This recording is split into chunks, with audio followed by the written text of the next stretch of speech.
amgu, a chwtwrach i ti ar byd o gwynydd byd a gwyrdd. Rhaid ni iawn am ni mewn gati o'r i'r tŷ, gan ffrwythau a chor bellad fach o gwynydd byd a gwyrdd.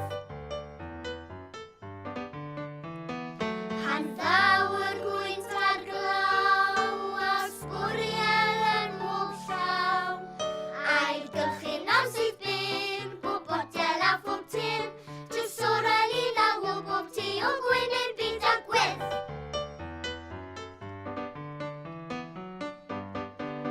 Mae'n amser i ni fynd i gwrdd â phob un ffrind.